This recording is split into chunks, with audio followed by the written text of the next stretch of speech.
Ini obat-obat tidur yang bisa dibeli tanpa resep dokter. Tapi ada bahayanya. Bahayanya apa ya? Tonton sampai akhir.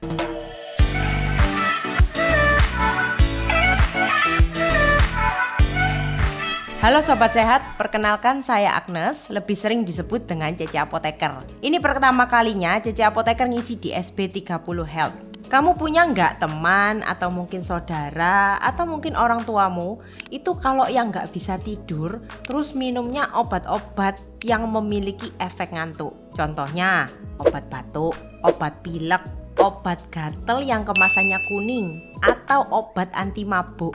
Sebenarnya obat-obat tersebut itu aman kalau penggunaannya sesuai fungsinya. Tapi orang-orang itu cuma mengambil efek ngantuknya buat solusi susah tidur. Memang solusinya instan dan cepat, tapi efek jangka panjangnya berbahaya. Sebelum bahas efeknya, Cece Apoteker bahas dulu ya apa itu obat tidur. Dari namanya aja obat tidur berarti gunanya untuk membuat seseorang tertidur lebih lelap. Biasanya digunakan untuk pasien-pasien yang menderita insomnia.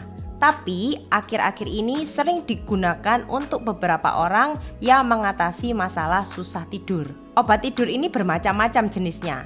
Ada yang fungsinya hipnotik sedatif, jadi berfungsi sebagai penenang, sehingga menekan sistem saraf pusat, membuat orang lebih rileks, dan orang bisa lebih tertidur dengan nyenyak. Dan sebagian jenis obat-obat tidur itu kandungannya terdapat di obat-obat antidepresi dan obat-obat anti gangguan kecemasan. Ada juga jenis obat tidur yang fungsinya sebagai hormon pengontrol tidur. Pertanyaannya, boleh nggak ya beli obat tidur tanpa resep dokter? Jawabannya tidak boleh kalau obat tidur yang dibeli adalah jenis golongan obat keras. Jadi obat keras adalah obat-obat yang memang harus menggunakan resep dokter. Yang boleh adalah obat-obat tidur yang tanpa menggunakan resep dokter. Jadi dijual bebas di apotek. Apa saja obat-obatnya? Kita bahas satu-satu ya. Yang pertama yaitu melatonin. Kalau kita dengar melatonin, melatonin ini adalah suatu hormon yang memang aslinya diproduksi oleh tubuh secara alami. Nah, saat ini melatonin ini banyak diproduksi dalam rupa suplemen. Nah, kebanyakan orang itu membeli suplemen melatonin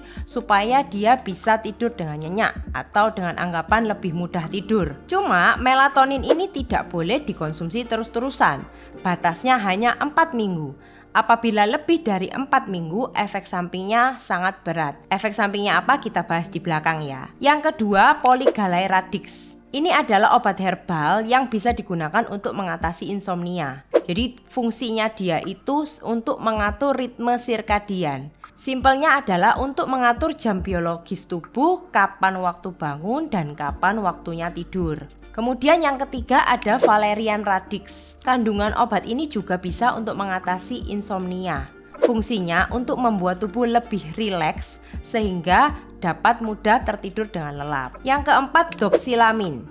Nah, doxilamin ini kalau kita dengar doxilamin biasanya banyak terkandung di obat-obat yang fungsinya sebagai antihistamin. Antihistamin itu apa? Antihistamin ini adalah obat-obat yang biasanya digunakan untuk mengatasi gejala alergi seperti batuk, kemudian pilek, alergi, hidung tersumbat seperti itu. Tapi doxilamin ini memiliki efek hipnotik jangka pendek yang mana efeknya ini menyebabkan ngantuk. Sehingga beberapa orang menggunakan doxilamin untuk membuat dirinya lebih cepat tertidur.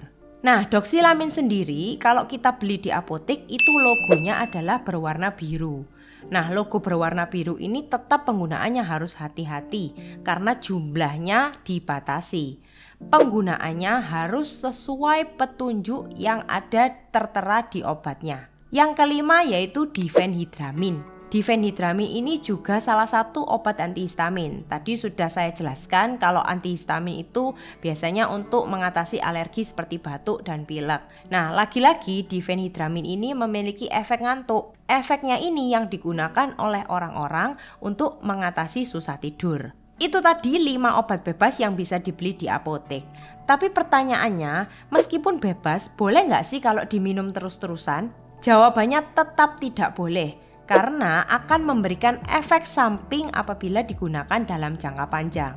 Efek sampingnya apa aja? Yang pertama yaitu kecanduan obat tidur. Contohnya, kalau kita mengkonsumsi suplemen melatonin secara terus-menerus. Padahal melatonin ini kan diproduksi di dalam tubuh secara alami. Kalau kita mengkonsumsi suplemen melatonin terus-menerus dari luar, akhirnya tubuh kita ini malas. Jadi tidak mau mengeluarkan hormon melatonin, sehingga kita ketergantungan dengan suplemen tersebut. Yang terjadi adalah kalau kita nggak minum suplemen melatonin, tidak bisa tidur.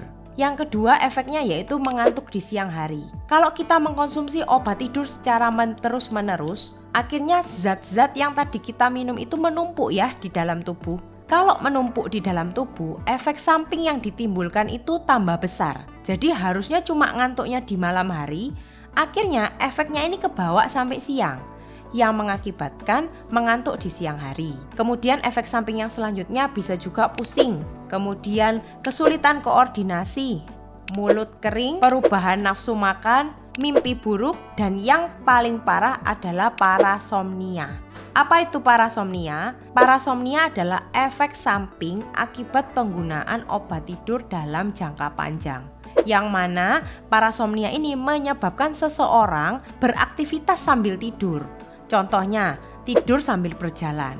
Nah, itu udah efek samping yang lumayan berat dari obat tidur yang digunakan dalam jangka panjang. Yang lebih gawatnya lagi, kalau obat tidur bebas tadi yang dibeli di apotek diminum terus-terusan dalam jangka panjang, akhirnya obat-obatan tadi numpuk. Zat-zat tadi numpuk di dalam tubuh. Efek samping yang ditimbulkan semakin besar dari hari ke hari. Bisa juga menyebabkan gangguan jantung sampai hipertensi. Nah, terus kalau sudah minum obat-obat bebas tapi tetap gak bisa tidur gimana ya, C? Caranya yang pertama yaitu konsultasikan ke dokter.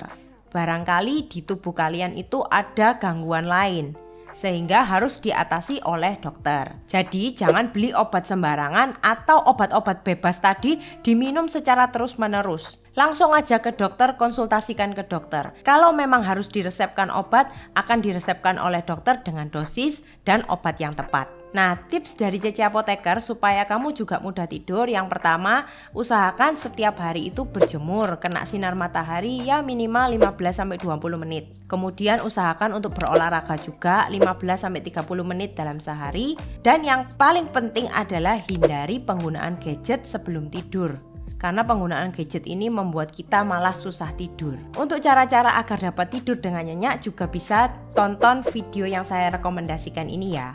Nah, sekian video kali ini. Kalau misalkan kamu ada pertanyaan mengenai obat, boleh tulis di kolom komen ya. Sampai jumpa di video Cece Apoteker berikutnya. Sehat selalu.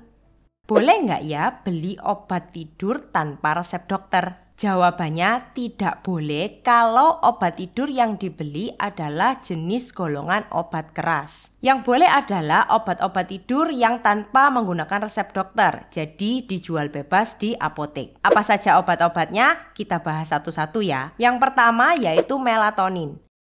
Yang kedua Polygalae radix. Kemudian yang ketiga ada Valerian radix. Yang keempat doxilamin. Yang kelima yaitu difenhidramin.